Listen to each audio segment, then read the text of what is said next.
de retour pour cette deuxième partie, toujours avec Olivier Ronet, toujours sur Flaubert et la franc-maçonnerie, mais ce qui nous permet de faire le lien en plus avec tout le contexte historique et également d'autres auteurs. Flaubert d'ailleurs, lui-même Flaubert, alors moi ce que j'ai compris, c'est qu'il était en opposition justement au bout d'un moment avec cette franc-maçonnerie sur le Flaubert. Tout à fait. Ça, c'est intéressant, parce qu'il s'est mis beaucoup de gens à dos, même. Tout à fait. Alors, dans ce qu'on a dit en première partie, on a vu que, effectivement, ceux qui avaient pris le contrôle de la franc-maçonnerie étaient associés à des syndicats d'intérêt. Donc, Flaubert, en tant que franc-maçon, amoureux de l'art pour l'art, voyait dans ce mercantilisme quelque chose qui ressemblait fondamentalement à de la grande bêtise. Hein. D'ailleurs, il commencera son livre « Bouvard et Pécuchet » hein, avec une gifle pour la franc-maçonnerie. Hein. Il faisait 33 degrés sur le boulevard Bourdon, qui est absolument désert. Je n'ai peut-être pas dit la phrase exacte, mais c'est dans cette idée. Et ça signifie qu'effectivement, hein, eh bien, au sommet de la pyramide maçonnique, eh bien, on a une chaleur à étouffer et il n'y a absolument rien si ce n'est le vide. Hein. C'est un peu la métaphore de cette phrase. Et donc, il va régulièrement s'opposer à ce mercantilisme maçonnique qui, au bout du compte, effondrait les fondements du concept. Hein. Et donc, il va, entre autres, écrire Le Candidat, hein, donc on est en 1874, où il va montrer du doigt un élu, hein, se moquer des jeux des élus, et mais on est un an avant l'amendement Vallon, mais en faisant cette démonstration, il se met à dos le pouvoir. Le pouvoir entier. Ouais. Complètement. Et donc, régulièrement, il va manifester son opposition, et on peut se dire que avec l'accès à la célébrité, grâce à Madame Bovary, eh bien, les ennuis vont commencer. Hein. Il y aura un procès, et plus tard, il y aura la ruine de Comenville, donc de l'industrie du bois que sa nièce avait. Hein. C'était porté-garant, c'est ça? Voilà, il était actionnaire majoritaire. Et pour soutenir sa nièce, parce qu'il voulait que sa nièce ait une belle situation sociale, hein, pour qu'elle puisse briller dans le monde. Et il avait donc, s'était engagé en quelque sorte sur cette entreprise. Mais on s'aperçoit très rapidement que cette faillite n'est pas ordinaire et que personne ne soutiendra. Hein, il a été quand même ami avec Alfred Guérard, l'un des plus grands industriels de son époque, patron de la première raffinerie de pétrole. Hein, il faut savoir que la luciline, ça devient les pétroles Jupiter, et après, ça devient la Shell. Hein. Donc on est vraiment sur une industrie qui rapporte. Hein, et donc il suffit de regarder aussi les factures de la luciline et des pétroles Jupiter dans mon livre. Hein. Ouais. Et on voit que ce monsieur ne manquait de rien. Et Flaubert chute pour 1 million de francs hein, sur l'affaire de son industrie. Pour l'industrie, un industriel du pétrole, comme Alfred Guérard, 1 million de francs, c'était rien. Ouais. Il aurait pu effectivement soutenir, mais il a été lâché. Hein, il a été lâché, et George Sand a essayé, lui a proposé de racheter Croisset à l'époque. Bon, mais au bout du compte, il a été lâché, et je crois que le but de cette ruine, en quelque sorte, bien organisée, c'était de le faire taire. Hein, c'était de le faire taire. Et malgré tout, hein, l'année de sa mort, hein, il continuera le combat avec Émile Zola et Guy de Maupassant, il s'attaquera aux tyrans du XIXe siècle. Hein, et l'une de ses remarques, hein, là ma source, c'est le célèbre historien qui est sur Internet et qui fait... Comment il s'appelle cet historien j'ai un petit trou de mémoire par rapport à cet historien. Bon, c'est un historien qui est sur Internet et qui a écrit un livre sur Flaubert. Et donc, il cite une phrase de Flaubert qui dit Henri Guillemin. Henri Guillemin, avec. Voilà, c'est ma source, Henri Guillemin. Hein, et il cite une phrase de Flaubert, il dit, donc c'est Flaubert qui dit, il parle donc d'une des grandes familles de cette époque, hein, et il dit la famille de Rothschild, famille susnommée, ayant fait couler plus de larmes que Waterloo et Sedan. Et donc ils vont s'attaquer à ces grandes familles, mais il n'y a pas que les Rothschild, il y a les Rockefeller, il y a tous les grands tyrans du 19e siècle. Il engagera cette bataille, mais on voit bien, au bout du compte, ce qui est advenu de ces trois combattants. Hein. Flaubert est mort d'une hémorragie cérébrale, Zola, dans l'affaire Dreyfus, va être obligé de fuir la France.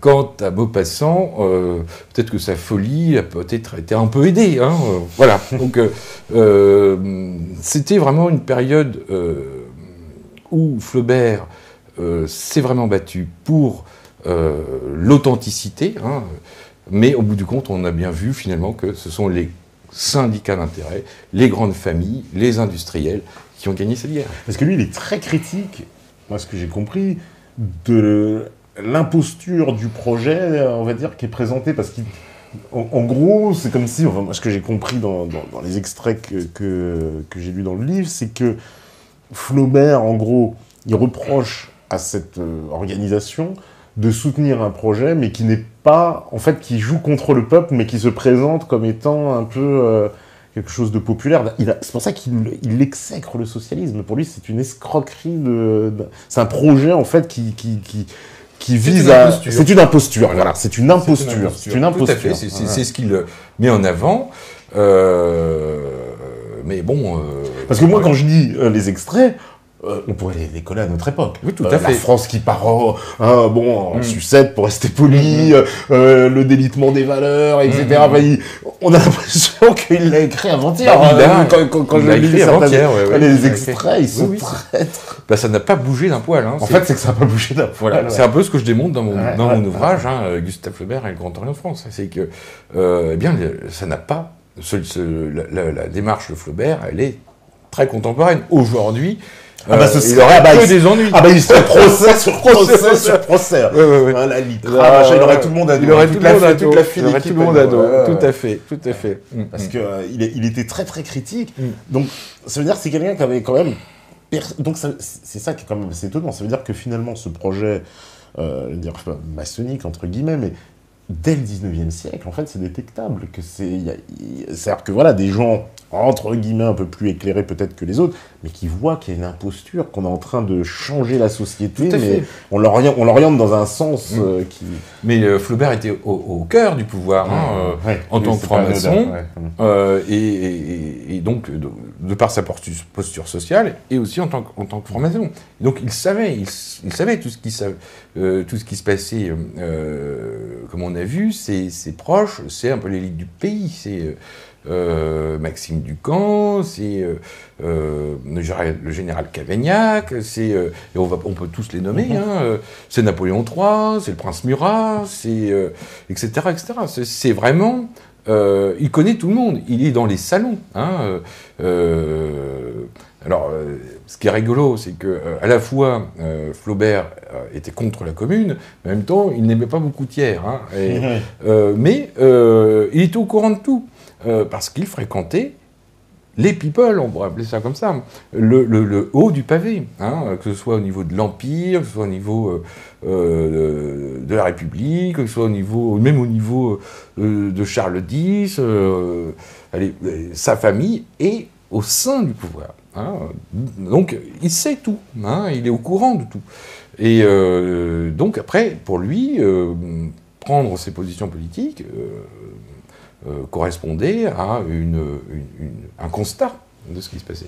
C'est pas du tout, contrairement à ce qu'on peut nous faire croire, que c'est associé à son caractère, qu'il a un caractère de cochon, qu'il est tout seul dans son coin, à croiser l'ermite, il ne voyait rien du tout, d'ailleurs, c'est un imbécile. Enfin, bon, c'est presque ce qu'on essaye de nous faire croire. Mais c'est pas du tout ça. On a affaire à quelqu'un qui est en contact avec l'élite du pays, qui échange des correspondances avec les plus grands, et qui, tout particulièrement à l'époque de Napoléon III, fréquentent la cour. Donc les princes de ce monde. Donc, s'il nous écrit qu'il y a une duplicité, Tout à fait. il est parfaitement quand même Alors informé. Peut-être que si on nous a caché jusqu'à aujourd'hui la franc-maçonnerie de Gustave Flaubert, c'est peut-être que ça a gêné politiquement. Pour qu'on comprenne un peu mieux son œuvre et ses déclarations et ce qu'il a écrit. Ouais. Parce que, alors, justement, cette appartenance à la franc-maçonnerie de Gustave Flaubert, vous avez testé, justement, que jusqu'à aujourd'hui, au XXIe siècle, ça dérange encore. Oui. Alors, là, on pourrait croire que c'est fini. Mais en même temps, alors ça dérange encore. Mais alors, le problème, c'est que c'est plus pour les mêmes raisons. Aujourd'hui, il faut savoir que la ville de Rouen, c'est le Parti socialiste. C'est donc un maillage politique. On est en terre socialiste. On est en terre socialiste, on est en Fabiusi. En Fabiusi, le maire de Grand Quevilly. Voilà. Et donc, à partir de là, la culture doit être un outil politique pour mettre en avant le parti. Et donc, il y a une hiérarchie sur cette utilisation de cette culture politiquement. Et dans cette hiérarchie, il y a des gens, il y a entre autres un universitaire qui est en quelque sorte le représentant et le garant de la transmission de la connaissance par rapport à l'œuvre de Flaubert. Donc il est fondamentalement un féodé au Parti socialiste, ça c'est sûr. Et donc, là, on a affaire, en quelque sorte, à un blanc. C'est-à-dire qu'ils avaient oublié que Gustave Flaubert était franc-maçon, et donc, si on arrive et qu'on a un peu d'avance, et qu'on ne fait pas partie du club, en quelque sorte, eh bien, on va être en quelque sorte censuré. Et ce n'est pas parce que je révèle la franc-maçonnerie de Gustave Flaubert que je suis censuré, c'est parce que je suis le premier. Donc je gêne la crédibilité et l'utilisation politique du patrimoine normand via le Parti socialiste. Voilà. Alors, évidemment, qui dit Parti socialiste dit Grand Orient de France, et c'est très facile pour eux, après, de vous bloquer professionnellement sur des opportunités de travail quant à Gustave Flaubert. Bon, ça ne m'empêchera pas, en tant que prestidigitateur, de faire le mariage d'un tel, ou l'anniversaire, ou l'arbre de Noël. Mais pour ce qui est d'une diffusion du concept quant au fait que Gustave Flaubert est franc-maçon et les révélations que je fais, puisque je suis le premier à le faire, je deviens gênant parce que je fais de l'ombre à cette hiérarchie socialo-maçonnique qui souhaite utiliser cette connaissance pour faire la promotion. Parce que tout est bien verrouillé, donc c'est la femme du maire de Rouen, c'est ça tout à fait. Alors là, ça a un peu changé, ça a un peu changé depuis que le bouquin est sorti, donc ça fait un petit peu de chamboule tout. Mais c'est vrai qu'à une époque, c'était les copains. Donc la femme du maire de Rouen, responsable des amis de Flaubert et Maupassant, la copine, je ne citerai pas de nom, parce qu'après on peut avoir des ennuis, et la copine responsable de ceci, et l'ami universitaire, machin truc, le patron, et donc la petite...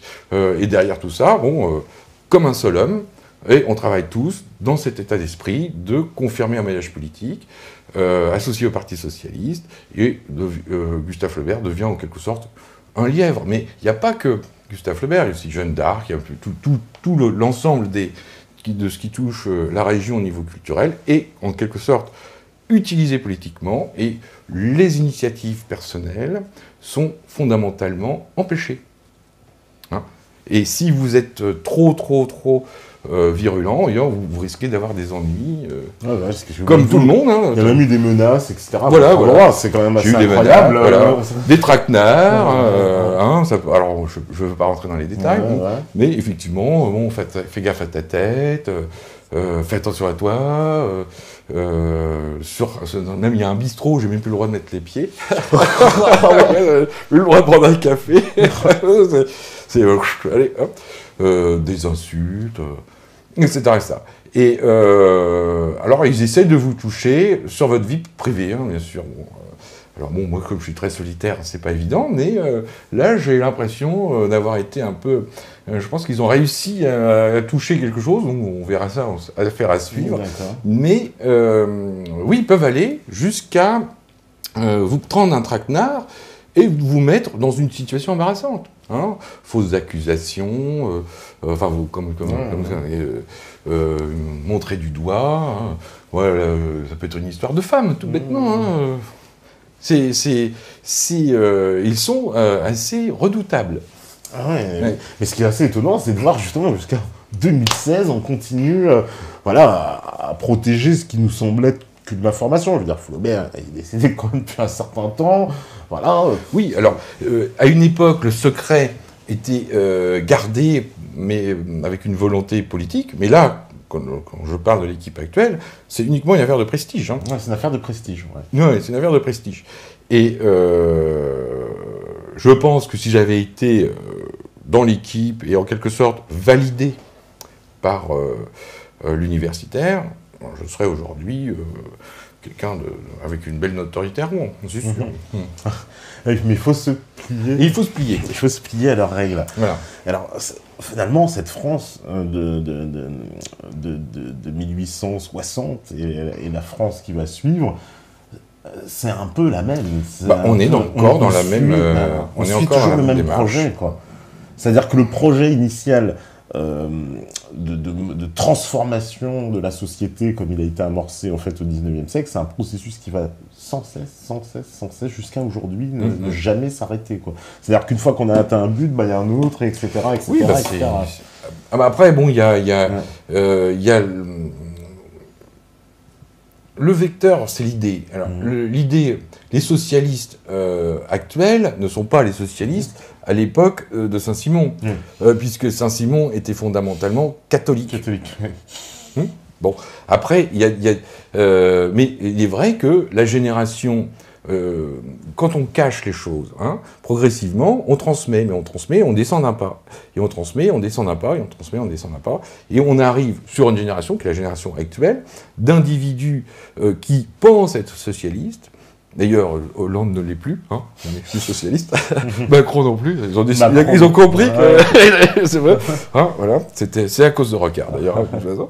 Et donc, à un moment donné, on arrive sur le palier du gars qui a tout oublié, parce qu'on ne lui a rien transmis. Et c'est ce qui se passe à Rouen. C'est-à-dire, vous avez une hiérarchie universitaire avec des gens qui n'ont plus, qui ont tout oublié. Et ils ne font plus de la transmission de la connaissance, ils font tout simplement de la politique. L'affaire est devenue politique. Il faut savoir que sur certaines... Par exemple, il y a un DUG ou une licence interrare. Une licence interrare, cette licence interrare a la particularité de former les futurs programmateurs culturels de nos municipalités. Alors, cette licence interrare, qui va sélectionner les élèves? Eh bien, ce sont des gens qui n'ont absolument rien à voir avec l'université. Hein. Ça peut être un photographe, ou un artiste peintre, ou un galériste. Mais ils ont une particularité, c'est qu'ils sont tous francs-maçons au Grand Orient de France. Donc, ils sélectionnent, et on a affaire à des gens qui ne savent rien, hein. Ils sont ignorants, des gens par rapport à une démarche politique. Et on n'est plus du tout dans la transmission de la connaissance, mais dans l'édification d'un système politique géré par l'ignorance. C'est pour ça qu'en France, on rencontre comme ça beaucoup de difficultés d'expression aussi, j'ai envie de dire aussi, quand les gens font des recherches, on est souvent entravé constamment. C'est pas possible, c'est pas possible, parce qu'il y a toujours... et c'est pour ça ça s'appelle le népotisme. Hein. Le népotisme est associé au phénomène de réseau. Hein. Le réseau privilégie certains au détriment d'autres. Hein. Ça s'appelle le népotisme. Alors ça peut être un réseau familial, avec le Grand Orient de France, c'est un réseau politique. Donc, à partir de ce principe de népotisme, eh bien, le meilleur, s'il ne fait pas partie du réseau, déjà, est écarté. On s'attaque toujours au meilleur. Et même au sein du réseau, le meilleur est écarté. C'est toujours la médiocrité qui prend le contrôle. Donc, le réseau écarte les meilleurs et installe une médiocrité au nom d'un concept politique. C'est comme ça au niveau national. Donc aujourd'hui, c'est pas étonnant que tout est en train de s'écrouler. Parce que, oui, c'est un système qui aujourd'hui... C'est un système du chaos. Il a absolument tout pris. Tout à fait. D'ailleurs, historiquement, vous dites que la République va s'installer avec Thiers, ensuite il y aura MacMahon, et une fois que MacMahon va partir, c'est vraiment là le pouvoir total des frères. Voilà. Oui, c'est l'amendement Vallon qui passe un chouïa après, qui va, donc on est en 75, si je ne m'abuse, et qui va en fait définitivement installer la République en France. La République en France. Voilà. Mais comme je disais tout à l'heure, c'est pas parce que c'est la République le mieux pour le plus grand nombre que la République est installée, c'est parce que c'est le moyen le plus profitable, le plus efficace pour une oligarchie de contrôler le peuple. On appelait ça la synarchie d'empire, gérer l'anarchie du bas par une autre anarchie, l'anarchie du haut, qui est une anarchie parlementaire. Donc tout le monde se tire dans les pattes, mais en même temps, il y a un système pyramidal, qui est un système synarchique, et de toute façon, le système électoral au suffrage universel va permettre d'élire au Parlement l'oligarchie sélectionnée. Je n'invente rien, c'est du Audiard.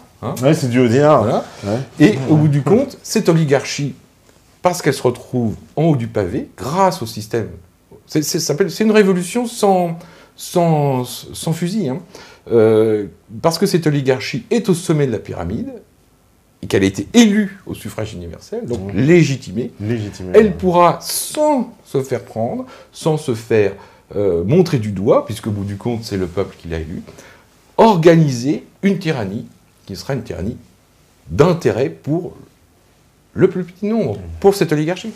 C'est Thiers, je crois, c'est lui la citation, mais il me semble bien qu'il disait « Je ne crains pas le suffrage universel, les gens voteront comme on leur dira. » Voilà, c'est ça. C'est ça. Et Thiers aussi avait le choix entre le fait de restaurer la royauté ou il a choisi la République parce que c'était plus pratique. C'était plus pratique. Et cette République, il y a un autre personnage aussi qu'on ne peut pas parler, c'est Crémieux. Ah bah Crémieux. Alors Adolphe Crémieux, très connu parce qu'on lui doit, évidemment, le fameux décret Crémieux. Le décret Crémieux, qui va consacrer la nationalité des Juifs d'Algérie. Qui est en quelque sorte le point de singularité de la guerre d'Algérie. Ça commence là. C'est le fameux décret Crémieux. Et lui, c'est un personnage qui a une énorme influence, en fait. Ah, bien sûr. Donc, et lui aussi, franc-maçon. Bien sûr. Un souverain grand commandeur, du rite écossais ancien accepté, comme l'a été Élie de Caraze. Ouais. Donc, alors, Crémieux, à travers ce pouvoir, va commettre une erreur. C'est effectivement le décret Crémieux. Alors, erreur volontaire ou non, je ne sais pas. Peut-être qu'il était sénile au moment où il l'a instauré. Sous Louis-Philippe, en Algérie, tout se passait bien. C'était les tribus géraient le pays. Le système administratif était associé à ces tribus et l'État français avait, c'était encore en quelque sorte une forme de protectorat. Avec Thiers, tout va changer. On va dire c'est la République, même en Algérie. Et voilà, et ils vont instaurer un nouveau système administratif tyrannique où ce ne sont plus les tribus qui vont avoir leur rôle légitime donc de gérer le pays, mais la France. Français, voilà. La France. C'est Paris. Et donc ça c'est la première erreur, parce que on peut imaginer les troubles que ça a pu engendrer. Et ensuite, il va commettre une deuxième erreur, c'est de privilégier une caste par rapport à une autre. Alors ça va être effectivement les Juifs d'Algérie qui auront le droit à la nationalité française et pas les tribus, pas les autres tribus. Mais alors, justement, petite particularité, je peux me dire si c'est exact, justement, mais le décret Crémieux, dans son origine, il était fait pour donner la nationalité à tout le monde. et ensuite on y a apporté, après on dit non, on va la donner qu'aux juifs. C'est exact, c'est passé comme ça un peu. Alors, je ne connais pas les subtilités du décret Crémieux, ça je ne connais pas l'historique du décret Crémieux sur le bout des doigts, mais maintenant tout ce que je sais, c'est que en créant une différence entre différentes ethnies dans un pays, on le divise. Il n'y avait pas de problème à l'époque, sous Louis-Philippe, vraiment avec l'Algérie. Il y avait un équilibre qui s'était mis en place, même sous Napoléon III, mais avec le décret Crémieux, tout ça s'effondre, puisque les différences étant mises en place, donc, des privilégiés par rapport à d'autres, qui sont en quelque sorte considérés comme des indigènes, eh bien ça crée des tensions, ça crée des oppositions. C'est le ciment de la guerre. Et d'ailleurs, ce qui est intéressant, c'est de voir un peu ce qui se passe aujourd'hui. On essaye d'opposer les différentes communautés les unes vers les autres. En disant, voilà, c'est les musulmans, c'est les juifs, c'est ceci, c'est cela, les catholiques, etc. Et au bout du compte, on est en train de faire en sorte, et on commet la même erreur que Crémieux, que tout le monde se regarde en chien de faïence, et on crée le ciment d'une guerre future. C'est encore une aberration du gouvernement actuel. Et Crémieux qui était juif lui-même, faut bien préciser. Oui, bien sûr. Il était même président je sais plus, c'est le consistoire israélite, quelque chose comme ça. Tout à fait, il avait des fonctions. On est sur fondamentalement une personnalité de l'époque. D'ailleurs, Flaubert va rencontrer Crémieux. Oui. Alors, il en parle mal de Crémieux. Il y a l'extrait, c'est pas terrible ce qu'il dit de Crémieux. Non, parce que pour lui, c'est de la mascarade. Bah oui, c'est le parangon absolu de ce qu'il déteste le plus, c'est-à-dire la duplicité, le pouvoir qui dit quelque chose mais qui fait l'inverse, etc. Il le nie complètement Crémieux. Puis en plus, on lui dit Crémieux, attention, parce qu'il est puissant quand même en plus. Oui, mais du compte, Flaubert connaît des gens peut-être plus puissants que Crémieux, donc il s'en moque. Mais oui, c'est avec Crémieux, il voit cette oligarchie qui va prendre le pouvoir au niveau de la France, et cette oligarchie qui n'est pas que juive, elle est multiple, on ne va pas jeter la pierre. Précisons pour Crémieux, mais c'est pas... Parce que quand on regarde un peu les familles citées par Jean Gabin dans Le Président, il parle d'un banquier d'origine juive, mais tout le reste, il n'y en a pas un qui est juif, il n'y en a qu'un. Donc, la majorité de cette oligarchie n'est pas juive. Et donc, à partir de là, évidemment, comme c'est un homme politique qui représente le pouvoir, il va lui tirer dessus. C'est l'anti-maçon, la représentation des contre-lumières, ce qui va tuer la maçonnerie. Oui, effectivement, là, Flaubert ne le voit pas d'un bon oeil. Flaubert, il n'apprécie pas beaucoup ce Crémieux. Qui va, on le sait, avoir une importance après à cause de ce fameux décret Crémieux. Donc, Flaubert, lui, on comprend bien, qui critique tout ça, et ça va mal finir parce que, voilà, on expliquait tout à l'heure l'entreprise, mais on va essayer de le ruminer un peu. On va essayer de il va être ruiné. Il va être ruiné à cause de l'affaire Comenville, c'est ce qu'on disait tout à l'heure. Et ça va lui coûter cher, même, c'est sûr. Aujourd'hui, c'est pas différent d'hier. Je crois que tous ceux qui sont un peu dissidents sont confrontés à des problèmes. Des gros problèmes. Alors, ce qui est intéressant de savoir dans ce livre, donc Gustave Flaubert et le Grand Torrent de France, donc je signale que si des personnes veulent me rencontrer pour en parler, je fais une signature le 8, le samedi 8 octobre, à la Librairie Française. D'accord. Donc, on peut me rencontrer. Sinon, on peut aussi acheter ce livre sur Amazon.fr. Ce qu'il faut savoir par rapport à Gustave Flaubert, c'est qu'on a affaire à quelqu'un d'authentique. On pourrait assimiler l'esprit de Gustave Flaubert à l'esprit de Gustave Moreau. Je ne sais pas si vous voyez ce peintre Gustave Moreau. Ouais. D'ailleurs, Gustave Moreau va inspirer énormément Gustave Flaubert, tout particulièrement dans un de ses 3 contes, dans Hérodias. Hérodias est inspiré par une peinture de Gustave Moreau. Et si on veut comprendre l'état d'esprit de Gustave Flaubert, autrement qu'en passant des heures et des heures à décrypter ses ouvrages, il suffit de regarder, il y a une vidéo sur YouTube que vous pouvez regarder sur ma chaîne YouTube, Gustave Flaubert, Gustave Flaubert en Égypte, et vous avez une vidéo qui présente Gustave Moreau. Et vous regardez cette vidéo, vous imprégnez un peu de l'œuvre de Gustave Moreau, et vous comprendrez, au bout du compte, l'œuvre de Gustave Flaubert. C'est dans l'identique, pratiquement. Parce que Gustave Flaubert, pour revenir un peu justement sur ses romans, le plus célèbre, c'est évidemment Madame Bovary. Ça fait scandale quand c'est sorti Madame Bovary au départ. Alors c'est vrai que derrière Madame Bovary, il y a toute une arrière-pensée, même si a priori Flaubert disait que je n'ai rien voulu montrer. Mais il y a une arrière-pensée. Et cette arrière-pensée est associée à la médecine. Et aujourd'hui, d'ailleurs, ça a pris une courbe intéressante parce qu'on passe de Madame Bovary au bovarisme.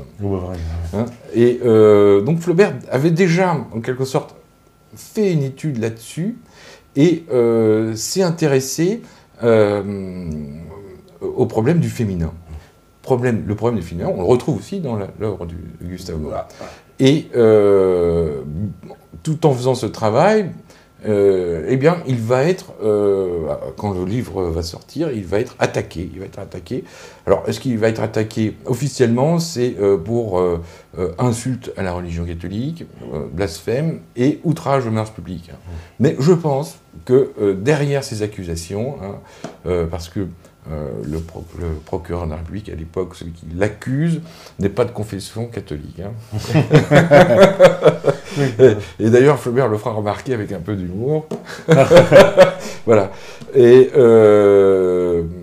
au bout du compte, derrière cela, il y avait certainement déjà un combat entre une franc-maçonnerie puriste et dans cette volonté d'authenticité, et un monde d'industriels, de gens mercantiles qui vont, voyant que tout cela prenait de l'ampleur, essayer de l'empêcher d'avancer. Voilà. Déjà à l'époque de Madame Bovary. Oui, parce qu'il a déjà des problèmes à l'époque. Voilà. Atteinte aux mœurs, c'est déjà un auteur sulfureux, comme on dirait à l'époque. Oui. C'est déjà un sulfureux. Oui, ça a fait chuter la Revue de Paris, qui était tenue par Maxime Ducamp. Maxime Ducamp a essayé de dire à Gustave Flaubert, mais il va peut-être falloir faire des corrections. Alors, sauf que, comme Flaubert a un travail d'artiste, à travers son écriture, il refusera. Puis, au bout du compte, tout ça va finir effectivement avec la chute de la Revue de Paris. Et alors Flaubert va se tirer, il va se tirer du procès, mais il ne sera pas condamné. Mais en même temps, il est protégé, malgré tout, au sein de la franc-maçonnerie. Entre autres, il connaissait bien le prince Murat. Il connaissait très bien la princesse Mathilde, il connaissait très bien l'empereur. Et donc, je pense que ça a dû jouer en sa faveur. Mais malgré tout, il a quand même été victime d'une attaque.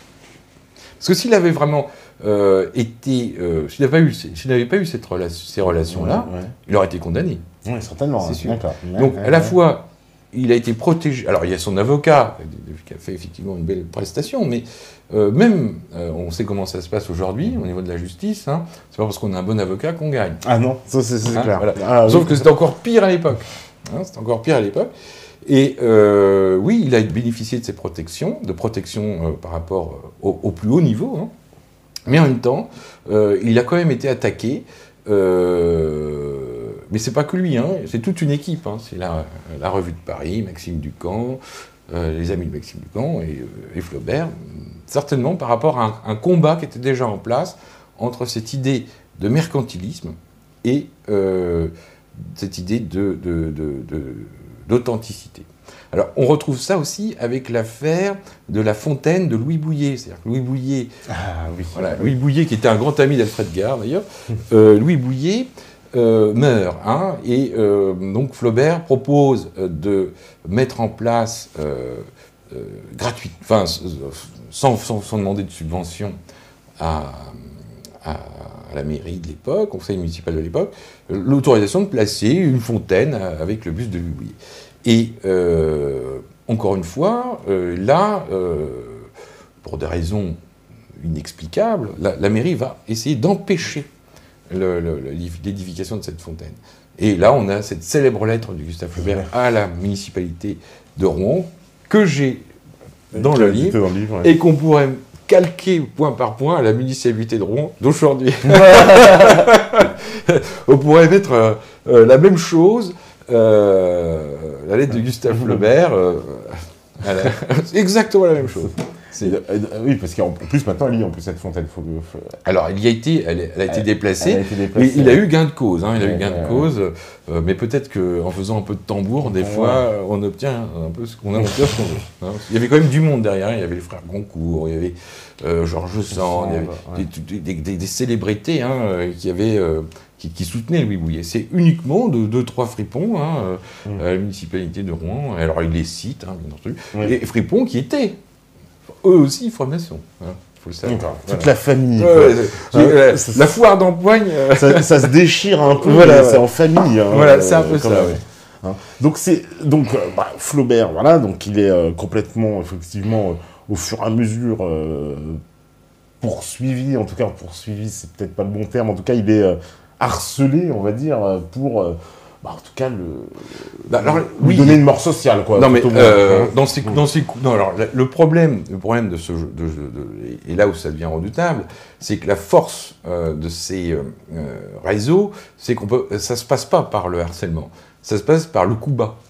Et le coup bas, on ne le voit pas venir. Hein. Donc, non, il n'a pas été harcelé. Il n'a pas vu le coup venir. Il n'a pas vu le coup venir. Hein. Et il s'est retrouvé. Ouais, d'accord. Voilà. Et il a chuté, sans voir le coup venir. Parce que il faut savoir qu'on a affaire quand même à des réseaux, un réseau secret. Hein. Donc ça s'installe tout doucement. Et à un moment donné, pouf, tout s'ouvre et c'est la trappe s'ouvre et tout. Ouais. J'ai l'impression que je suis aujourd'hui victime d'un combat similaire.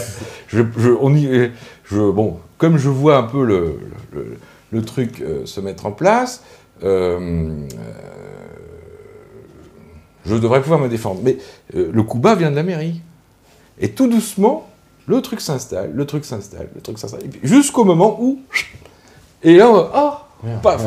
Et voilà comment ça marche. Donc, non, Flaubert n'a pas été harcelé, il a été piégé. Piégé, d'accord. Voilà.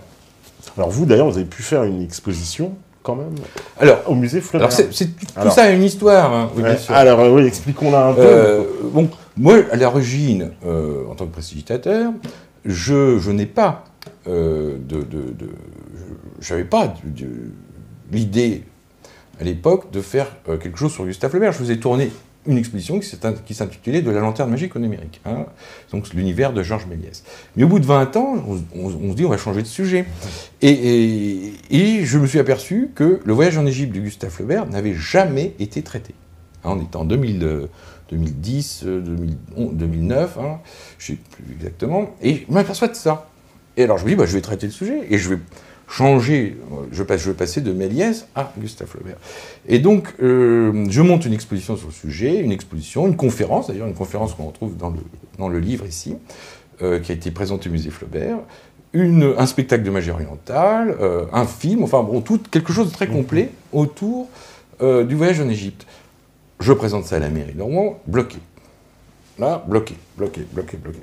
Et tout doucement, parce que j'ai un peu d'expérience dans les stratégies de programmation culturelle, je me rapproche du maire de Canteleu, parce que je sais qu'il y a un temps pour Flaubert, qui est consacré à Gustave Flaubert, un temps pour Flaubert, sachant que Canteleu, c'est quand même là où Flaubert a écrit son ouvrage, et je me rapproche doucement du maire de Canteleu, qui est aussi, qui était, je ne sais pas s'il est toujours, qui est député, et qui était aussi, ou qui est, je ne sais pas, premier secrétaire du Parti socialiste de Seine-Maritime. Et, miracle, j'ai affaire à quelqu'un d'intelligent, qui a priori n'est pas corrompu, a priori, puisque lui, voyant l'intérêt de mon projet, me programme à Canteleu. Alors c'est là où, grâce à ce monsieur, je suis programmé au musée Flaubert, parce que le musée Flaubert, voyant que j'avais démarché 2 années, les portes claquées au nez, pendant 2 ans, j'étais tricard. Et quand j'ai été programmé, parce que c'est un petit club, tu sais, à Canteleu, le musée Flaubert se retrouvant en quelque sorte perdant sur la première de l'idée, va me programmer avant Canteleu. L'idée, c'était de garder au niveau interne de l'équipe le prestige. C'est nous les premiers. C'est nous les premiers. Et après, il suffit de regarder sur ma chaîne YouTube Gustave Flaubert, il y a tout le monde qui est là, on voit un peu tout se représentant, et puis il y a un personnage qui fait une tête pas possible, c'est le responsable de la médiathèque de Canteleu, et on voit tout de suite dans les regards le poids. Parce que lui, il se dit, ils sont entrés, oui, le premier j'ai vu, et maintenant ils ont repris mon projet. C'est ça, oui, parce que au bout du compte, moi je ramène un projet, mais on me le pique, voilà. Et donc, alors moi j'étais bien heureux, je me dis, alors moi j'ai essayé d'expliquer que c'est pas parce que j'étais pré-exposé au musée Flaubert et à Canteleu qu'on avait affaire à la même clientèle, mais comme j'avais affaire à des gens un peu limités, ils ne voyaient pas ça de cet œil. Et tout doucement, je vois que je me fais déposséder de mon projet. C'est-à-dire que ce n'est pas moi qui organise les visites, je suis présenté non pas comme le concepteur de l'exposition, mais pas comme un simple collectionneur. Lorsque Aurélie Filippetti doit venir pour placer au musée Flaubert la plaque de la Maison des Écrivains, on s'organise pour pas qu'elle vienne, ou qu'elle vienne plus tard, après l'exposition, parce qu'il ne faut surtout pas que je la rencontre.